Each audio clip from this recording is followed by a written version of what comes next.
Effective immediately, all employees are expected to comply with revised dress code standards, as outlined in Section 14B of the updated HR Handbook.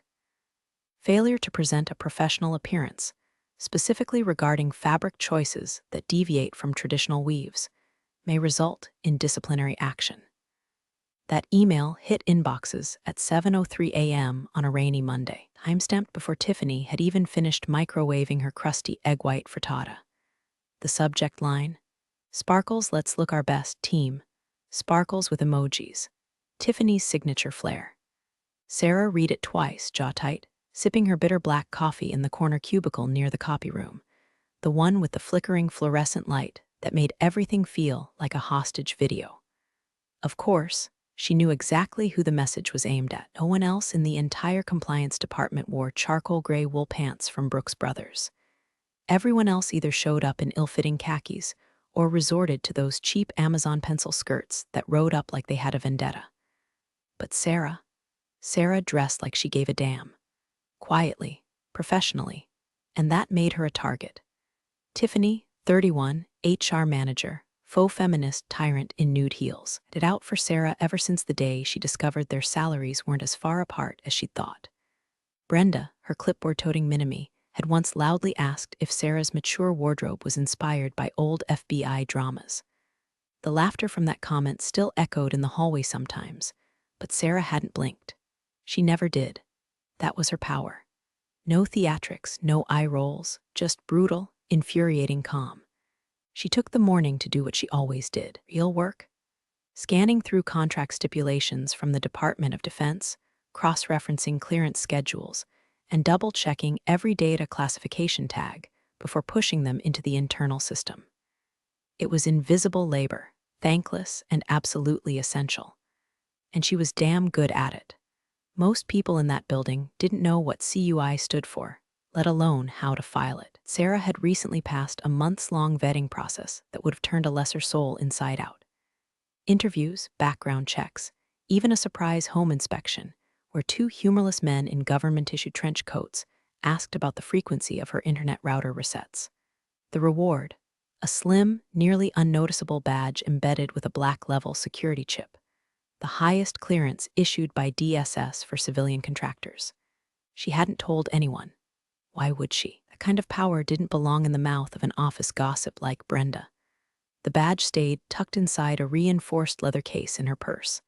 Quiet, hidden, waiting. At 10:17 a.m., Tiffany walked by with her usual fanfare, heels clicking, perfume cloud choking the oxygen out of the hallway, and made a dramatic U-turn into Sarah's workspace. "Oh hey, Sarah," she said, drawing the words out like taffy. "Just wanted to check in. You had a chance to review the updated attire policy?" Sarah didn't look up. "I have. Nothing in there applies to me." Brenda materialized 2 seconds later as if conjured by mean girl sorcery. "It's just that we're really trying to create a unified aesthetic, you know," she chirped, "and some of the older styles can send confusing messages." Sarah finally looked up. Confusing to whom? The Pentagon. Brenda's smile flickered. Tiffany smirked, just making sure we're all on the same page. After all, some people don't always realize when they're towing the line. "I don't tow lines," Sarah said flatly. "I write them." Section 16A of the Federal Compliance Brief trumps any HR memo. But I'm sure you already knew that. Tiffany's cheeks tightened. She didn't respond. Just gave that fake little smile, the one that never reached her eyes, then turned and left in a puff of citrus-flavored hostility. Brenda scurried after her, whispering something that made them both cackle like they'd just pantsed the prom queen. Sarah returned to her screen, but something in her chest had shifted. The cold, familiar twitch of office sabotage. She'd felt it before. Back when a previous manager had forgotten to sign off on her promotion paperwork 3 years in a row, or when she was asked to train a junior analyst who was later promoted to lead over her. None of it shocked her anymore. The email, the emoji-laced threat hiding behind bureaucratic fluff, felt different. It was clumsy, emotional, reckless, which meant Tiffany was getting bold, and boldness from small minds was dangerous. Sarah glanced at her purse. The badge sat nestled between a bag of almonds and a portable charger, humming with silent authority. A digital fingerprint of trust from the most paranoid government on Earth. She hadn't earned it by being nice, earned it by knowing how to stay invisible, until visibility became a weapon. And now, it felt like someone was itching to make her visible. The sound of the coffee machine wheezing its last ounce of stale Colombian roast was almost a comfort, until Sarah caught the scent of something fouler than burned beans, vanilla body spray, and weaponized self-importance. Tiffany. Sarah had just reached for a plastic stirrer when she felt the room temperature drop 6 degrees. She didn't need to turn around. She knew that breathy exhale. "Oh wow," Tiffany cooed loudly enough for Brenda to hear from 3 cubicles down. "Sarah, those pants are interesting." Sarah blinked once. Slowly. The trousers were a tailored pair of slate gray mid-rise with a subtle herringbone pattern, so fine it might as well have been woven by ghosts. But in Tiffany's court of law, fabric patterns were now apparently felony-level offenses. Tiffany circled her like a lioness that overdosed on LinkedIn affirmations. "I just wasn't sure if you'd gotten the update last week about textile conformity." Section 14B. "You did read the handbook, right?" Sarah took a slow sip of her coffee. "I edited the handbook. For grammar, 3 typos, by the way." Tiffany gave a shrill laugh and placed a hand on her hip. "We just want to be consistent across departments, that's all. Those pants, all chic in a Downton Abbey sort of way, don't quite align with the traditional weave requirement." Behind her, Brenda had materialized like a wart. "It's about cohesion," she chirped, as if they were part of some high-fashion cult. "Team synergy starts with fabric integrity." Sarah turned toward them, coffee in hand, spine perfectly straight. "Is this a formal HR complaint?" Tiffany blinked. No, just a conversation, peer-to-peer, woman-to-woman." "Good," Sarah said, "because this woman's contract doesn't include conversations based on personal taste masquerading as policy." From the corner of her eye, she saw Mark, her direct supervisor, hovering awkwardly by the hallway. He clocked the scene, made eye contact with her, then promptly pivoted and vanished into the nearest stairwell like the coward he was. Not even a nod, not even a shrug. Just a gutless disappearing act. Tiffany took a step closer, voice lowered but still sugary. "All just trying to make sure we're seen as reliable professionals, especially with sensitive work coming up. High-level contracts and all that. Wouldn't want the wrong impression given." Ah, so she did know something was brewing, even if she didn't know what. The black badge hadn't gone unnoticed after all. Maybe she'd caught a glimpse. Maybe Brenda had snooped. Either way, the dress code wasn't about pants anymore. It was about control, about sending a message. "Wrong impression," Sarah said, leveling her gaze. "From whom? The Department of Defense? I think they care more about redacted files than pinstripes." Tiffany stiffened, the smile cracking ever so slightly. "We just have standards. You have obsessions," Sarah said calmly. "I have clearance." That landed like a punch. Tiffany opened her mouth to respond but found nothing clever to say. She gave a tight, performative shrug and walked off, not before glancing down at Sarah's trousers like they'd personally insulted her diploma from whatever HR boot camp she'd frothed her way through. The hallway buzzed again. No one said a word, but Sarah could feel eyes burning through frosted glass, pretending not to stare. Corporate theater. Everyone always claimed to hate drama until it came with front-row seats and bad coffee. She walked back to her desk in silence, each click of her heel carving a deeper line between restraint and rage. She didn't slam her keyboard. She didn't send a flaming email. She just stared at her screen for a moment longer than usual. Then she opened her locked drawer and pulled out a notebook. She flipped past the pages of policy notes and compliance diagrams until she found the one labeled lines crossed. She added a date. Under it, just 2 words, textile war. Email arrived at 3:12 p.m. Subject line, HR matter immediate attention required. No body text, no salutation. Just a calendar attachment with a 15-minute window and a location, room 3C. Sarah stared at it for a few seconds before standing, slow and silent, like someone rising from her own funeral. The click of her badge locking her terminal echoed louder than it should have. Her desk, with its neat folders and color-coded sticky notes, looked alien now, like it belonged to someone else, like a crime scene. She walked down the hall with all the ceremony of a condemned woman on her final stroll, past the interns pretending to look busy, past Mark's office, door shut, blinds down. Coward. Room 3C was already occupied when she arrived. Tiffany was seated at the head of the small conference table, her iPad angled just so, like she was hosting a TED talk on weaponized condescension. Brenda sat to her right, fiddling with a pink gel pen like a nervous squirrel. On the left sat Mr. Caleb Morton, Senior Operations Manager, a man who'd once congratulated Sarah on a 72-page audit brief by saying, "That's a lot of words for compliance stuff." He now looked deeply uncomfortable, as if he'd been promised a simple witness role and not the chance to star in an execution.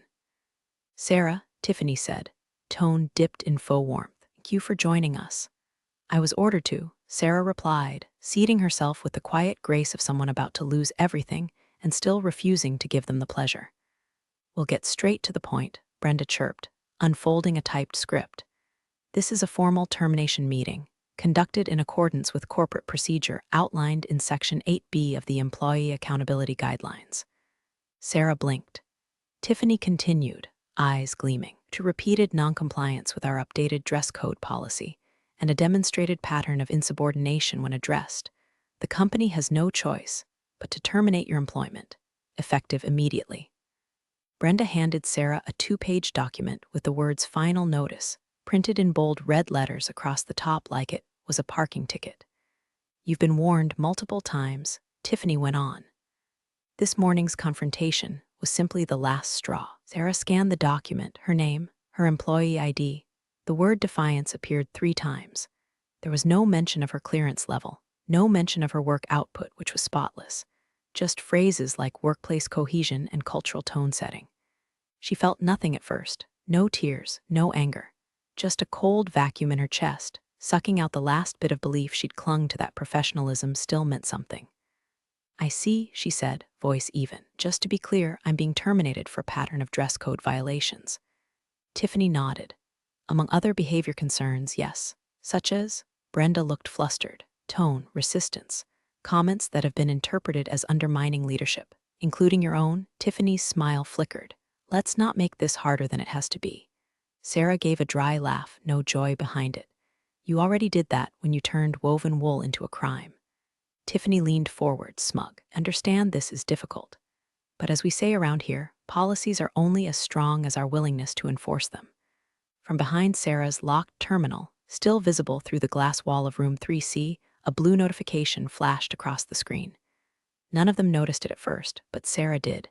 "DSS mandated system check-in, overdue." The screen dimmed. The alert pulsed. Tiffany turned, noticed it, and smirked. "Guess you won't be needing that anymore." Sarah said nothing, just stared at the screen. She could feel the air getting thicker. Her fingertips buzzed with the static of rage held under pressure. "Please collect your belongings," Brenda said, softer now, rehearsed sympathy taking over. "Someone from IT will escort you out." "Of course," Sarah said, standing with deliberate calm. "Wouldn't want to cause a security breach."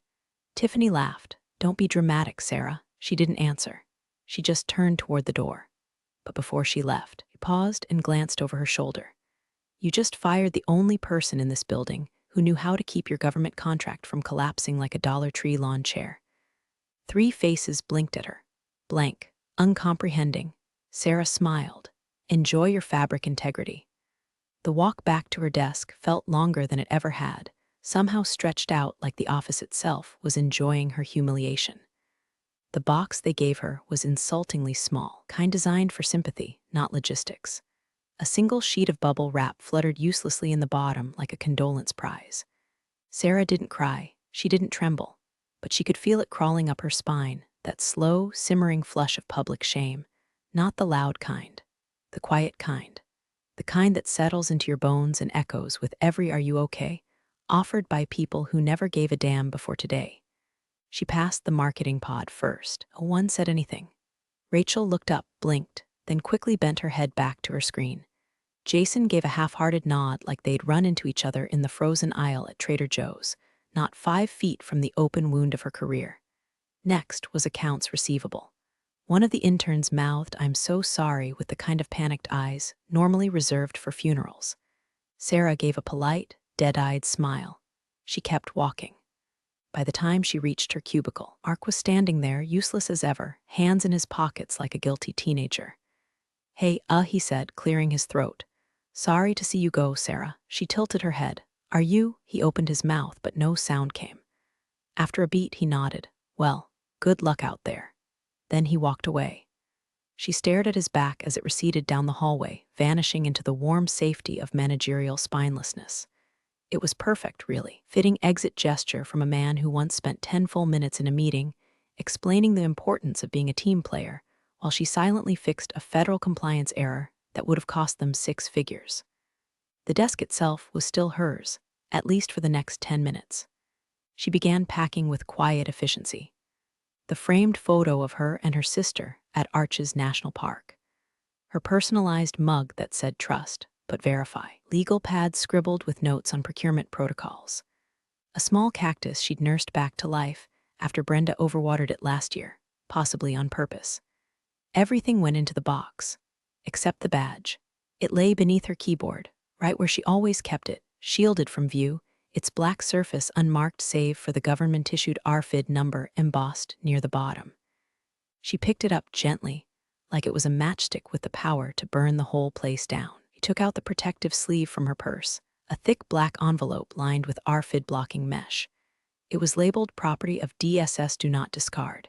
She slid the badge in with the care of someone locking away a loaded gun. Tiffany had smirked at that screen alert, didn't even ask what it meant, didn't know what it could mean. Sarah zipped the bag and slung it over her shoulder. She looked around one last time, not at the people, but at the paper. The files, half-finished data logs still blinking on her screen. Each one a tiny thread holding together a $50 million contract. Threads she'd been stitching, alone, for months. Now frayed, now untended. She walked to the elevator. No one followed. At the front desk, IT was waiting. A thin man in a faded hoodie who couldn't meet her eyes handed her a sealed envelope. "Final paycheck and Cobra info," he mumbled. "Lovely," she said, dropping it into the box like garbage. The elevator doors opened. She stepped in, turned around. And as they closed, she watched the lobby shrink away.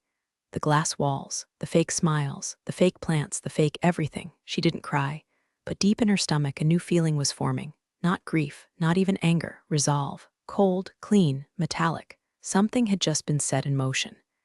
And nobody in that building had the clearance to see it coming. Sarah had just started peeling the sticker off her now useless employee badge when the glass doors whooshed open behind her with a gust of late afternoon wind and purpose. Not that distracted sort of entry you get with sales reps or interviewees fumbling with portfolios.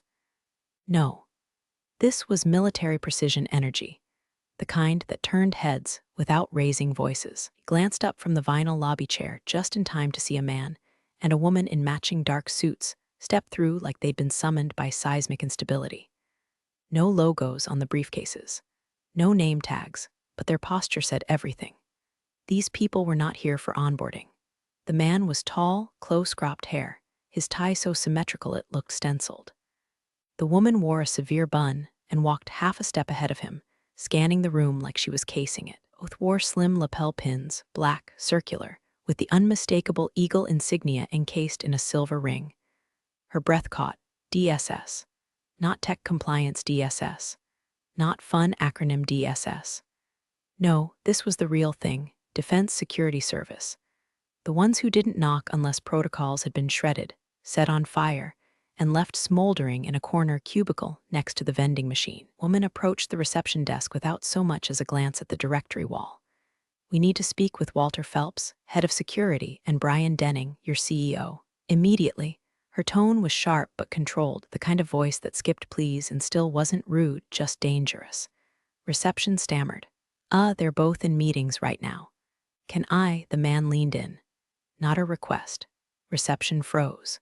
Picked up the phone. Dialed something with the speed of someone who didn't want to be held responsible for what happened next. Sarah sat still, the envelope with her final paycheck crinkling in her lap. 1,000 things moved through her brain at once: payroll dates, severance math, the leftover yogurt still in her desk drawer, but they all burned away in the face of one searing realization. The system check-in, the badge deactivation, the overdue protocol. They had noticed. The government had noticed, which meant someone had finally opened the wrong file without authorization. Or maybe they tried to access the shared drive she'd partitioned off per DSS instruction. Maybe Tiffany, in her infinite genius, had signed the offboarding checklist without running a security wipe. Whatever the trigger was, it didn't matter now. It was happening. Her fingers trembled slightly as she adjusted the strap on her purse. She kept her head down, feigning disinterest, but her ears were locked in. Receptionist hung up. "They'll be down in just a minute." The woman nodded. The man's eyes swept the room. They landed briefly on Sarah, lingered for half a second, then moved on. He didn't recognize her. Not yet. Sarah exhaled carefully. Inside her chest, something old and buried cracked open, a jolt of adrenaline fused to grim satisfaction. She wasn't crazy. She wasn't petty. She hadn't just lost her job over a pair of pants, been terminated in violation of a federal security contract, and now the adults had arrived. The lobby grew quieter, like the walls themselves were holding their breath. Two marketing girls emerged from the elevator, giggling about some slack thread, then fell silent when they caught sight of the suits. One of them mouthed shit and pivoted back inside. Sarah sat still, composed. But deep down, her world had tilted. Not backward, forward. In the gravity of that slow-motion shift, the humiliation of the past hour was burning off like mist under a blowtorch. They didn't know what they'd done, but they were about to. The elevator dinged. A fast one, executive override. Sarah didn't have to look up to know who would step out. She could already hear it, the tight clack of heels trying too hard not to sound frantic. Tiffany, flanked by Brenda, whose clipboard was missing for the first time in recorded office history. Tiffany's steps were stiff, mechanical. Her usual posture, chin high, jaw set like a pageant queen at war, had vanished. Her face was pale. Not tired, not stressed. Pale. As in blood vacated, horror vacuumed, what have I done kind of pale. They didn't acknowledge Sarah as they passed. Couldn't. Tiffany's eyes flicked toward her for half a second, landed, and immediately recoiled like they'd touched a live wire. Sarah didn't move. She didn't blink. She just sipped the lukewarm coffee she'd been nursing since her own walk of shame, now watching as the shame boomeranged back at warp speed. The conference room door clicked open behind them. "Miss Henderson," came Agent Rossi's voice, cool and unhurried. Tiffany turned so fast her badge lanyard whipped sideways. "Why, yes? Inside. Now." Tiffany obeyed. Brenda wasn't invited. She wilted back to the hallway like a ghost denied entry to the underworld. The door shut with a padded finality that made the receptionist wince. The office was too quiet again. A few necks craned from cubicles pretending to look for printer paper. Inside the conference room, voices rose in muffled panic. Sarah couldn't catch every word, but fragments floated through the lobby like wreckage. Unauthorized personnel, classified asset. Contract breached then. She was let go before the check-in window. A male voice, Agent Miller likely, dropped like a brick. "You let her go without notifying DSS?" A pause. Then chaos. Brian Denning, CEO, came down himself this time. His usually smug expression replaced with a sweat-slicked panic, necktie yanked crooked like he'd tried to strangle himself on the elevator ride. He blew past the receptionist, past the copier, through the waiting area until he saw Sarah. He stopped dead in front of her, breath ragged. "Sarah," he said, smiling too wide, too forced. Would you mind stepping into my office for a quick chat?" She looked at him, not rising. "I no longer work here," she said evenly, just loud enough to be heard by the interns eavesdropping from behind the ficus. "You'll have to make an appointment." His mouth opened, closed. His Adam's apple bobbed. "Please, try it again." "Just a quick." She stood slowly, calm as an earthquake before it hits. Her purse still slung over one shoulder, the black badge still zipped inside like a detonator. "I'm sure your team can handle it," she said. "After all, it's just fabric, right?" Brian's face twisted with the panic of a man realizing the iceberg wasn't theoretical anymore. She brushed past him without waiting for a response. Behind her, the conference room door opened again. Tiffany stepped out, visibly shaking. Her mouth moved toward some defense, some excuse, some gasp of HR doublespeak. But Sarah didn't give her the audience. She kept walking. She didn't look back, not because she didn't want to see their faces, but because she already had, and they looked exactly like justice. Sarah had just made it to the lobby's glass exit doors when the unmistakable sound of polished shoes on tile stopped her cold. Not the scamper of interns, not the desperate shuffle of Brenda in kitten heels.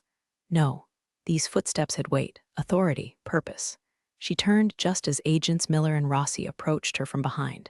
"Miss Givens?" Agent Rossi asked, her tone clipped but respectful. Sarah raised an eyebrow, half turning. Still am, unless you'd like to revoke that too. Agent Miller gave the faintest smile. We understand today's events were unexpected.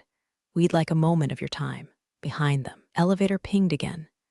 The doors parted to reveal Brian Denning, breathless, followed by Tiffany, eyes red, makeup streaked, the fresh face of corporate comeuppance. They froze in place like two children watching the principal hand their report cards to the police. Of course, Sarah said, straightening her purse strap. Let's talk. The agents flanked her, one on each side, walking her back toward the conference area, not into the room where the execs had been spiraling minutes earlier. Instead, they paused near the reception area where everyone could see. The message was clear. She wasn't being taken anywhere. They were speaking with her, voluntarily, respectfully. Miss Givens, Agent Miller began, we're reviewing the clearance oversight and response protocol related to your termination. Your record with DSS is clean. Pristine, in fact. Your work on the encrypted data handling back in Q1, that flagged positive attention. Rossi nodded. We have questions, of course, but primarily we want your cooperation with the next phase. The contract still exists. The mission hasn't changed, but the contractor might. Sarah took a breath. Cold, heavy clarity was beginning to settle in her bones. This was the moment everything turned. She glanced sideways. Brian Denning was standing near the ficus, sweat soaking through his dress shirt like a Rorschach test of regret. Tiffany looked like she might faint.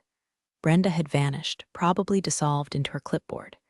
Brian stepped forward, voice trembling with the urgency of a man watching his career circling the drain. Sarah, Miss Givens, look, let's be reasonable. Obviously, things were mishandled, on both sides. I'd like to formally offer you your position back. She didn't respond. And a raise, he added quickly. 10%. No, 15, full reinstatement, senior title. We'll put it in writing right now. Everyone in the lobby froze. The receptionist stopped typing. A junior exec paused halfway through her vape outside the window. Even the ficus looked offended. Sarah tilted her head, eyes calm and merciless. The salary you could afford, she said, wouldn't cover the therapy required to forget working for you. Dead silence. Brian's mouth opened like he might object, but nothing came out. He turned back to the agents. Where would you like to talk? Agent Rossi gave a small nod. We have a field office across town, but no rush. You're not under review. We're simply inviting you to help fix what they broke. Sarah smirked, finally allowing herself the pleasure of it. They broke a lot. Agent Miller held the door open for her. As she walked out between the agents, past the stunned faces, the frozen fear, and the now irrelevant org chart, Sarah felt the last trace of humiliation drain from her blood like poison being drawn from a wound. She wasn't rehired. She'd been upgraded. They hadn't made it 3 steps toward the parking lot when Agent Miller's phone buzzed. He stopped mid-stride, checked the screen, and muttered, 1 minute. His voice didn't change, but Sarah saw the flicker of something new in his eyes, confirmation. The kind that comes at the end of a long string of escalated red flags. Turned on his heel and walked back into the building, motioning for Agent Rossi to stay with Sarah. Won't take long. Inside, chaos had settled into that eerie corporate silence, the kind that happens after a fire alarm, where everyone pretends to work but only stares at Slack, waiting for disaster to bloom. Sarah didn't follow, but she could see through the glass. Agent Miller didn't knock. He walked straight past reception, past the panic-stricken executive assistant, into the fishbowl conference room like he owned it. Brian Denning stood there, hands on his hips, trying to maintain the posture of a man still in control of something. Miller dropped a single manila folder onto the glass table. The conversation started low, clipped. Brian's jaw moved faster than his words. Tiffany hovered behind him like a ghost tied to the scene of her own crime. Then Miller opened the folder. From outside, Sarah watched it all in quiet, razor-sharp focus. Brian leaned forward, his face changed. The kind of change that doesn't happen gradually, it snaps. First denial, then recognition, then devastation. He sat down hard like someone had knocked the spine out of him. Tiffany took 1 step back, then another, until her back hit the glass wall. Agent Miller's voice was no longer low. It carried mishandling of a cleared federal asset, irreversible chain of internal security violations, no less than 6 failed protocols, all signed off by your HR department. Brian stood up again, trembling. There's got to be some fix, a clause, a workaround. This contract is our lifeline. Miller didn't flinch. Your eligibility for the $50 million federal contract is now void. The breach triggered a full DSS audit. Your company is being placed under review, effective immediately. Silence. Then, older Miss Tiffany Hastings has been flagged as the origin point of the breach. Her credentials are now invalid. Expect formal communication by the end of the day. That landed like a sniper shot. Tiffany collapsed into the nearest chair, blinking like she'd just been yanked out of a dream. Sarah saw her lips form the word "how," but no one answered. The door hissed open, and Agent Miller stepped back out. Sarah raised an eyebrow. All good, he nodded once. Been notified? A few paces behind him, Brian stepped into view. Deflated, sweating, eyes hollow. He looked at Sarah like she held the detonator, because in a way she had, and she hadn't even pressed the button. He opened his mouth, but nothing came out. Tiffany followed a second later, mascara streaking like prison bars down her face. She wouldn't look directly at Sarah. Couldn't. Sarah didn't gloat. She didn't smile. She just stared. This wasn't satisfaction. This wasn't revenge. It was something cleaner, something colder, like watching a ship sink that should have never been seaworthy to begin with. The building behind her was still standing, but the world inside it had collapsed. The glass doors sighed, shut behind her one last time. No box in her hands, no cardboard trophy of corporate exile.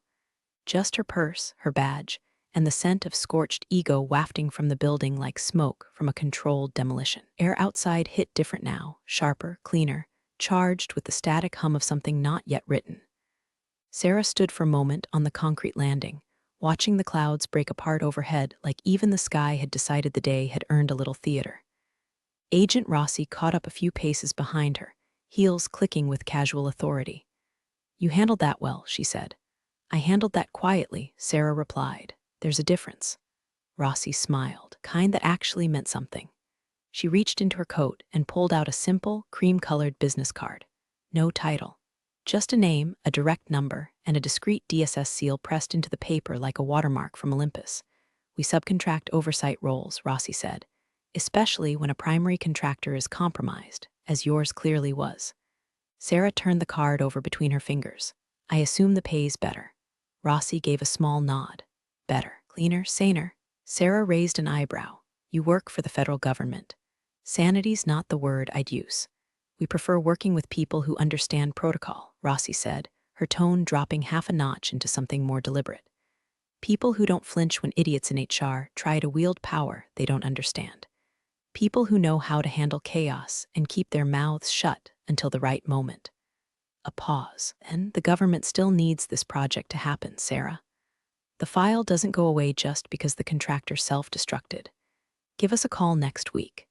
She tapped the edge of the card twice against Sarah's palm before slipping her hands back into her coat and walking off with the ease of someone who already knew the ending. Sarah stood there a while longer, watching Rossi disappear around the corner, the buzz of traffic returning to fill the air, world continuing like none of this had happened. And maybe to the world it hadn't. But to her, this was the world now, not office birthday cakes, not synergy huddles, not passive-aggressive calendar invites disguised as performance threats, not pleated slacks on men who couldn't spell compliance, but made six figures anyway. This world, the real one, was forged in silence and sealed documents and codes that didn't belong on whiteboards, was built by people who understood gravity. And finally, she wasn't just floating in it, she was anchored. Sarah slid the card into the same pocket that held her badge. Then she walked to her car. No glance back, no slow motion goodbye. Just sunlight, metal, and the strange comfort of knowing the house had burned down, and she was the only one who walked out without a single blister. Let them rebuild. Let them scramble. Let them wonder how she's sleeping at night. Spoiler, like a goddamn diplomat. Thanks for joining the fun, you office survivors. Subscribe for more switch-flicking drama. Let's make your former coworkers sweat.